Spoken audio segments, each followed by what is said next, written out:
Pergerakan politik kita semakin hari semakin dinamis menuju 2024 ini. Manuver-manuver sedang gencar digerakkan. Di Golkar, kabarnya itu sedang bergolak karena posisi Airlangga Hartarto sampai sekarang nggak jelas mau gabung kemana. Padahal ada konsensus di Golkar sendiri bahwa Ketua Umum Golkar haruslah jadi calon presiden. Tapi sulit sekali buat Airlangga Hartarto menjadi calon presiden. Bahkan ketika dia datang ke Gerindra pun kabarnya ditolak oleh Caimin karena kursi calon wakil presidennya Prabowo itu sudah di-booking duluan sama Caimin. Akhirnya ada isu-isu munaslup lah untuk menggantikan kursi Ketua Umum Golkar sekarang supaya posisi Golkar di politik semakin terarah. Di Nasdem pun gak kalah panasnya. Situasi Nasdem yang adem, anget gara-gara kasus korupsi membuat Nasdem seperti kehilangan pegangan untuk mempertahankan koalisi perubahan yang waktu deklarasi awalnya terlihat gagah perkasa. Tapi sekarang loyo tak terkira. Nasdem kabarnya mulai cari pegangan mau berlabuh kemana. Tapi pintu-pintu masih tertutup dan baru bisa dibuka dengan syarat-syarat yang juga nggak mudah. Perebutan calon wakil presiden pun semakin seru di antara 3 kandidat calon presiden. Beberapa tokoh sudah dihubungi untuk jadi kandidat. Ada yang menerima dan nggak sedikit juga yang nolak. Nama-nama seperti Erick Thohir, Sandiaga Uno, Mahfud MD itu sudah beredar di mana-mana di 3 kandidat itu. Bahkan ada nama-nama baru yang mewakili perempuan seperti Khofifah, Gubernur Jawa Timur, dan Yeni Wahid, putri almarhum Gus Dur. Yang terbaru nih, Anies Baswedan bahkan rencananya akan mengumumkan nama Yeni Wahid sebagai calon wakil presidennya nanti tanggal 16 Juli di GBK di acara Apel Siaga Nasdem. Ya biasalah, Anies itu lagi ingin mencuci nama kotornya sebagai bapak politik identitas dengan menggandeng tokoh-tokoh moderat seperti Yeni Wahid supaya bisa nempel nama Gus Durnya di Anies Baswedan. Tapi Yeni sepertinya menolak dengan halus dan bicara bahwa dia dan keluarganya itu punya nilai-nilai sendiri di dalam berpolitik. Dan nilainya mereka tidak sama dengan nilainya Anies Baswedan yang punya jejak kelam dengan kelompok Islam fundamental. Yang menarik lagi nih, Agus Yudhoyono yang gak pernah disebut-sebut oleh Anies Baswedan sebagai kandidat calon wakil presidennya. Sejak awal, meski sudah pasang gaya cantik dari segala arah dan rupa, tapi AHY tetap dianggap tidak menarik buat Anies. Karena pasangan Anies AHY sebenarnya juga tidak akan menambah elektoralnya Anies Baswedan. Anies dan AHY itu punya pendukung yang irisannya sama. Sehingga yang suka sama mereka, ya orangnya itu aja. Jadi buat apa disatukan kalau nggak menambah suara? Dan AHY kelihatannya juga mulai sadar akan situasi ini. Bahwa dia tidak akan pernah dipilih oleh Anies. Makanya dia mulai buka hubungan baru dengan partai-partai lain di luar koalisi perubahan. Tapi AHY masih saja tetap memupuk harapan untuk bisa bergandeng tangan dengan Anies Baswedan. Karena hanya dengan Anies Baswedanlah cita-cita AHY untuk jadi calon wakil presiden akan kesampaian.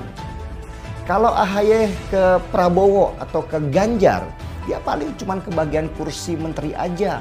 Kursi yang kurang bergengsi buat seorang anak mantan presiden RI.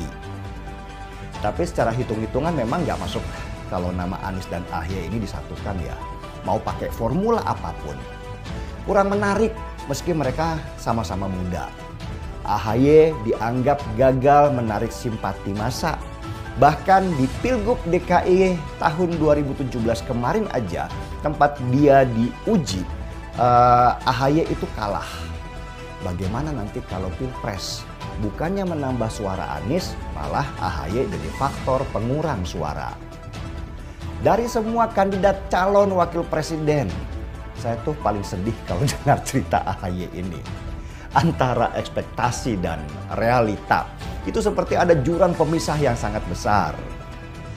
Saran saya ya, sebagai seseorang yang lebih tua kepada AHY dan sudah mengamati politik sejak lama, AHY, Dek, lebih baik bergabung aja dululah ke salah satu calon, entah itu Ganjar atau Prabowo, daripada seperti pungguk merindukan bulan dengan Anies Baswedan. Menjadi menteri itu gak menurunkan gengsi kok, Dek. Justru dengan menapak mulai dari menteri, AHY itu bisa pelan-pelan menaikkan suara supaya orang kenal dan suka. Dan siapa tahu nanti 10 tahun atau 20 tahun lagi bisa jadi calon presiden. Atau paling tidak calon wakil presiden lah. Lah gimana? Wong AHY itu belum pernah ada di pemerintahan, baik itu daerah apalagi nasional. Bagaimana orang itu bisa tahu hasil kerjanya? Orang hanya tahu AHY adalah anaknya SBY. Itu aja. Dan itu nggak cukup kuat untuk dimainkan isunya di nasional. AHY coba kasih prestasi dulu lah, baru kita yang putuskan perlu nggak kita angkat dia ke permukaan. Sudah nggak zaman sekarang ini anaknya bapak bisa dapat rasa cinta dari masyarakat. Orang sekarang butuh bukti, bukan cuma janji yang sangat bisa untuk tidak ditepati. Setuju AHY? Seruput dulu kopinya. Seperti dilansir dari situs tribunsumsel.com, bila AHY tak dipilih jadi cawapres Anies Baswedan, ini yang akan dilakukan Demokrat. Wow, kita akan coba lihat saja di sini, saudari ya.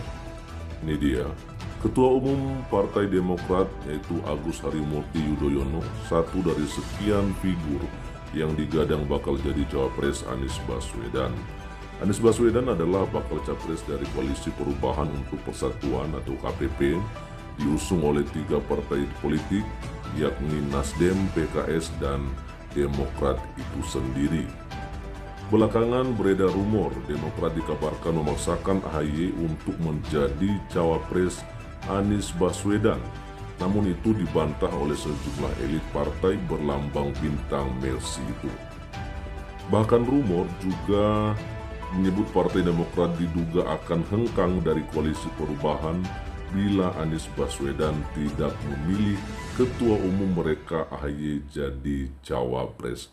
Wow, luar biasa teman-temannya. Jadi kalau misalnya Anies Baswedan ini tidak menggandeng ya ketua umum Partai Demokrat itu AHY, ya maka sudah pasti AHY ya bersama dengan partainya yaitu Partai Demokrat akan hengkang dari Koalisi Perubahan ya, jikalau memang benar nantinya AHY tidak mau mengangkat atau menjadikan AHY menjadi cawapresnya. Wow, luar biasa ya. Ya itulah politik di Indonesia, tapi ya Indonesia cerdas ya. Oke, lalu berikutnya menjawab rumor tersebut sehingga Sekretaris Jenderal Partai Demokrat Teuku Rifki Harsya memastikan pihaknya akan tetap mendukung Anies Baswedan di Pilpres 2024 apapun yang terjadi. Bila AHY tak dipilih jadi cawapres pun, yang akan dilakukan Demokrat adalah tetap mendukung Anies Baswedan sebagai capres siapapun pendampingnya. Nah ini dia ya yang disampaikan oleh Pak Teuku ya, kita akan coba bacakan. Enggak jadi masalah kalau AHY tidak dipilih menjadi cawapres. Kita serahkan kepada Mas Anies Baswedan ya, kata Teuku dilansir dari Kompas TV yang mengutip dalam program Satu Meja The Forum spesial pemilu disadu dari tribunsumsel.com pada hari Kamis 13 Juli 2023 ya. Teuku menegaskan pihaknya tak akan kecewa bila nantinya ketua umum mereka AHY tidak dipilih menjadi bakal cawapres dari Anies Baswedan. Oke, jadi memang harus begitu ya. Jadi jangan terlalu memaksakan diri lah ya. Jadi ya Anies Baswedan tentunya sudah tahu siapa yang nantinya akan menjadi cawapresnya ya. Lalu berikutnya, hal ini menjawab pertanyaan apakah Demokrat akan tetap mendukung Anies bila AHY tidak menjadi cawapresnya. Yang menjelaskan keinginan Demokrat menjagokan AHY sebagai pendamping Anies atas aspirasi publik dan kader partai besutan Presiden ke-6 Republik Indonesia, yaitu Susilo Bambang Yudhoyono itu. Nah ini dia ya, yang pertama kami mendengar aspirasi dari masyarakat ya. Selain aspirasi dari perubahan itu ada seorang tokoh yang disuarakan oleh publik, yaitu Mas Anies Baswedan. Jadi tentu kami tetap mendukung Mas Anies Baswedan, ujarnya ya. Oke lah ya, siapapun silahkan ya. Tentunya kita menuju Indonesia cerdas ya. Meski begitu ya, berharap Anies agar segera mengumumkan ke publik terkait sosok yang dipilih menjadi pendampingnya nanti ya. Ya, walaupun aspirasi dari publik juga lebih cepat, lebih baik diumumkan bakal capres Anies katanya. Ya, jadi penasaran juga teman-temannya, sekalipun memang nantinya mereka akan menerima dengan legowo ya, atau dengan lapang dada, maka tetap saja mereka juga berkeinginan kalau boleh ya Pak Anies Baswedan segera ya mengumumkan siapa yang akan menjadi cawapresnya nanti. Masih penasaran ya. Sebelumnya Sekjen DPP Partai Nasdem Hermawi Taslim mengatakan tak ada alasan untuk buru-buru mendeklarasikan nama bakal capres Anies Baswedan. Menurut Hermawi, pihak ini adalah yang pertama kali mengumumkan Anies sebagai bakal capres, sehingga untuk mengumumkan bakal capres tak mesti juga paling dulu ya. Betul sekali itu ya. Jadi ya sabar-sabar aja dulu, nantinya juga pasti akan diumumkan kok. Ini dia tentang bakal capres Anies, kita tidak ada alasan untuk terburu-buru karena kita sudah yang pertama umumkan capres, kata Hermawi ya. Nah ini dia, kita akan lihat bagaimana harapan dari seorang AHY soal capres Anies ya. Ketua Umum ya Partai Demokrat Agus Harimurti Yudhoyono AHY berharap bakal capres koalisi perubahan yaitu Anies Baswedan memilih capres yang terbaik. Hal itu diungkapkannya usai mengantarkan Anies Baswedan berangkat ibadah haji ke Tanah Suci di Bandara Soekarno-Hatta pada 22 Juni 2023 lalu. Ya. Kita tentunya sama-sama jemput takdir, kita ingin yang terbaik. AHY mengaku sejak awal Partai Demokrat berikhtiar ya, berusaha dan berharap Anies memilih pasangan duet terbaik untuk Pilpres 2024. Nah, maksudnya siapa nih? Apakah bukan lagi AHY? Ya, kita akan tunggu saja nantinya. AHY juga ingin sosok pendamping Anies bisa memberikan peluang kemenangan yang besar.